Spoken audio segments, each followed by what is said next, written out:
Excellencies, distinguished delegates.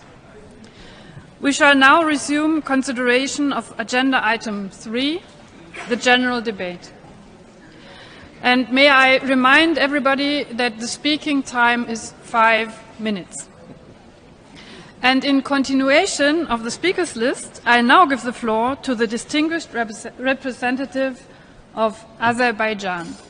Azerbaijan, you have the floor. Thank you. Distinguished Madam Chair, High Commissioner, Excellencies, ladies and gentlemen.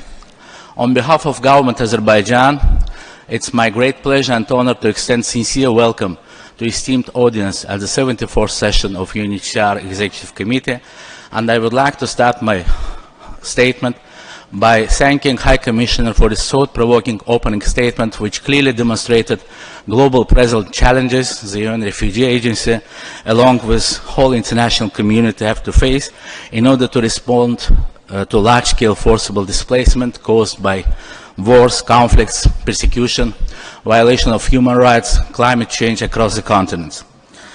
Azerbaijan's sensitivities towards the problem of displaced are clearly understandable as a country that has been hosting, in per capita terms, one of the highest caseloads of forcibly displaced population in the last 3 decades, comprising 10% of its overall population of 10 million.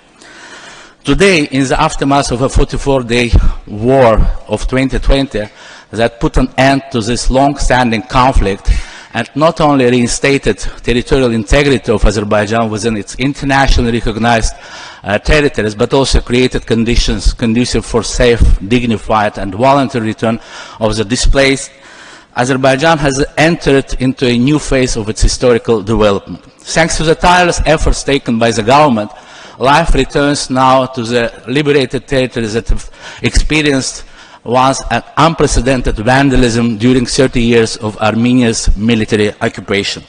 The first group of displaced, about 500 families, returned already to their homeland.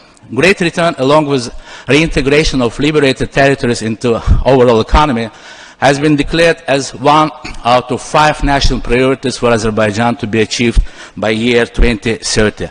And the first state program on Great Return for 5 years envisaged a return of 34,500 families by the end of 5-year term. At the same time, I would like to emphasize that Armenia has razed to the ground all residential areas and contaminated Azerbaijani lands with mines and other unexploded ordnances to the extent that today these areas are considered to be one of the most mine-polluted areas on the earth. And UNHCR mission to the liberated areas witnessed this, and we would be grateful if this information could be conveyed to the wider community. Massive landmines in these areas negatively affect the inalienable right of the displaced to return in safety and dignity. And today, 331 civilians lost their lives or got serious injuries as a result of mine explosions since November 2020, and IDPs are also among them. Dear Madam Chair, unfortunately, despite the goodwill expressed by Azerbaijan for achieving peace in the region and the repeated calls to abide by a trilateral statement which required withdrawal of Armenian troops from internationally recognized territories of Azerbaijan, Armenia continued to keep 10,000-strong armed formation with heavy weaponry in the internationally recognized sovereign soil of Azerbaijan. No sovereign state in the world would tolerate such a heavy illegal military presence on its soil, nor did Azerbaijan. And in response to a military provocation, Azerbaijan launched local counter-terror measures with a view to liquidating legitimate military targets with precision-guided ammunition in full compliance with international humanitarian law, and all the measures were taken to avoid collateral damage on civilians and civilian infrastructure. Azerbaijan officially declared and numerously reiterated that the rights and securities of Armenian residents in Karabakh region will be protected and ensured. They have been presented with free choice of legal status, citizenship in Azerbaijan, and comprehensive plan for reintegration, into Azerbaijan society, including specific measures designed to address security, municipal self-governance, socio-economic development and enjoyment of rights, cultural, religious and ethnic, or freedom of movement. There has not been any single case of forceful expulsion of Armenians from territory of Azerbaijan, and an independent UN mission to Karabakh region on October 1st confirmed that there was no damage to civilian infrastructure, as well as incidents of violence against civilians.